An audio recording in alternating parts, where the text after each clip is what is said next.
జొన్న రొట్టెలు అంటే ఇష్టపడిన వాళ్ళు ఇలా చేసి పెట్టండి, తప్పకుండా తింటారు, నచ్చి తింటారు, పిల్లలైనా పెద్దలైనా. ఇంత సాఫ్ట్గా ఉండే టేస్ట్ అదిరిపోతే ఎందుకు తినరు చెప్పండి. సాఫ్ట్గా ఎలా చేయాలో ఈ వీడియోలో చూద్దాం. Annadata Sukhibhava. Welcome back to Sri Akshaya Patra. ఎవరైనా కనుక కొత్తగా మన ఛానల్ చూస్తున్నట్టయితే ఒక్కసారి వెళ్ళి వీడియోస్ చూడండి, తప్పకుండా నచ్చితే ఏం చేయాలి, సబ్స్క్రైబ్ చేసుకోవాలి. ఒక బౌల్లో 2 గ్లాసెస్ వరకు వాటర్ తీసుకుంటున్నాను అండి నేను. అవి పక్కన మరగనివ్వాలి. ఒక 4-5 వరకు పచ్చిమిర్చి తీసుకోవాలి. ఒక 2 వరకు ఆనియన్స్ తీసుకోవాలి, చిన్న కట్ చేసి మిక్సీ జార్లో వేసుకోవాలి. అంతా కొత్తిమీర కూడా వేసుకోవాలి, కొంచెం జీలకర్ర వేసుకోవాలండి, సరిపడా సాల్ట్ వేయాలి. ఇంతలోపు మనకి ఇక్కడ వాటర్ మరుగుతున్నాయి కదా, అందులో ఇందాక మనం మిక్సీ పట్టాం కదా, ఆ మిక్సీ ఇందులో వేసేయాలి. వేసేసి ఫ్లేమ్ అయితే ఆఫ్ చేయొద్దు, దీనికి సరిపడా పిండి వేసుకోవాలండి. మనం వేసి మెల్లిగా కలపాలి. మనకి ముద్దగా అయ్యే వరకు కలపాలండి. ఒక 2 గ్లాసెస్ వాటర్ కదా, 2.5 వరకు పడతాయి. ఇంకా ఒక 2 మినిట్స్ ఉంటే ఫ్లేమ్ ఆఫ్ చేయొచ్చండి. ఫ్లేమ్ ఉండక్కర్లేదు, ఎందుకంటే మంచిగా వేడయ్యాయి కదా. దీన్ని ఇప్పుడు మనం ఒక ప్లేట్లో వేసుకుంటే ఏంటంటే తొందరగా చల్లారుతుంది. చల్లారితే మనకి ఈజీ అవుతుంది అన్నమాట. మీరు ఈ వీడియోలో చూపించే ప్రాసెస్లో కనుక చేస్తే మీకు చాలా పల్చగా వస్తాయి, సాఫ్ట్గా ఉంటాయి కూడా అండి. ఎంత మినిమల్ ఆయిల్తో మీకు వస్తాయి. ప్లెయిన్ జొన్న రొట్టె చేసుకోవాలనుకున్నా, ఇలా ఏదైనా వేస్ట్ చేసుకోవాలనుకున్నా బాగుంటాయండి. మీ నుంచి కొన్ని నువ్వులు యాడ్ చేస్తున్నాను, మన హెల్త్కి మంచిది కదా, ఏదో రకంగా ఫుడ్లో యాడ్ చేయడం అలవాటు. టేస్ట్ కూడా బాగుంటుంది. అక్కడక్కడ నువ్వులు వచ్చి కొద్దిగా వాటర్ మీద నుంచి చల్లుతూ దాన్ని మెత్తగా చేసుకోవాలండి.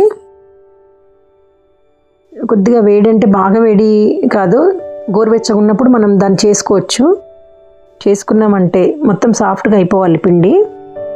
పక్కన మనం పెనం పెట్టేసుకోవచ్చు అండి. ఇంకా దీనికోసం మనం ట్రాన్స్పరెంట్ కవరు 2 సిద్ధం చేసుకోవాలండి. కాస్త పిండి చల్లేసి దానికి ఆయిల్ అప్లై చేయాలి ట్రాన్స్పరెంట్ కవర్కి. బటర్ పేపర్ కంటే ట్రాన్స్పరెంట్ అయితేనే మనకు కరెక్ట్గా పిండి అంటే ఎక్కడెక్కడ లేకుండా ఈవెన్గా వస్తుంది అనమాట మనకు రోటీ. పైన మళ్ళీ కొంచెం ఆయిల్ అప్లై చేసిన కవర్ పెట్టి ఇలా చక్కగా మనం పూరీలాగా చపాతీలాగా చేసుకోవడమే, అంతే. ఇంకా అందుకే మీకు సాఫ్ట్గా వస్తాయి అన్నమాట ఇవి. కొంచెం మనం కవర్ పైన చల్లిన ఆయిల్ మాత్రమే అండి దీనికి, అంతే. ఇంకా మనం కావాల్సినంత పలచగా చేసుకుని దాన్ని మనం ఏదైనా ప్లేట్ ఉంటుంది కదా మనకి రౌండ్గా, అంటే చుట్టూ అలా రాకుండా ఉండడానికి ఇలా వేసేయచ్చు. లేదనుకుంటే నీట్గా రావడానికి పైన ఏదైనా మనం బోర్లు వేసుకున్నామంటే రౌండ్గా వస్తుంది, బాగుంటుంది. ఫస్ట్ రోటీకి మాత్రమే మనం పెనం పైన ఆయిల్ వేస్తామండి, మామూలుగా అయితే అవసరం ఉండదు. ఫస్ట్ దాన్ని కాస్త వేసుకుని మనం పక్కన వేడవనివ్వాలి. ఇప్పుడు చెప్పాను కదా, ఇలా ప్లేట్ పెట్టుకుంటే ఏంటంటే రౌండ్గా వస్తాయి మనకి. మళ్ళీ కవర్ నుంచి విడిపోవడం కూడా, అంటే మనకి స్టార్టింగ్లో చేసే వాళ్ళకి ఈజీ అవుతుంది అనమాట. అది కవర్ నుంచి విడిపోవడం ఎలాంటి ఇబ్బంది లేకుండా వచ్చేస్తుంది అనమాట.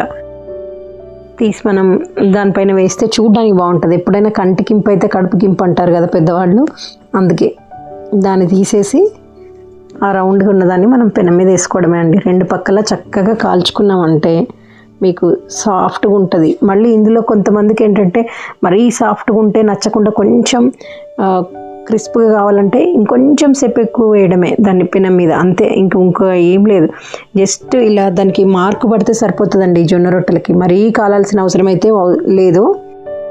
మీరు జొన్న రొట్టెలు చేసుకుంటే అందులోకి పక్కన ఏం ఉండాలి, ఏ కర్రీ అయితే బాగుంటుంది చెప్పండి?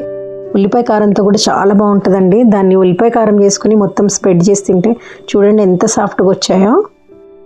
ఒకసారి మరి ట్రై చేయండి. ఇంకా ఇలాంటి మరో మంచి వీడియోతో మీ ముందుంటా. Thanks for watching. వీడియో నచ్చితే లైక్ చేయండి, షేర్ చేయండి, సబ్స్క్రైబ్ చేసుకోవడం మాత్రం మర్చిపోకండి. Bye bye.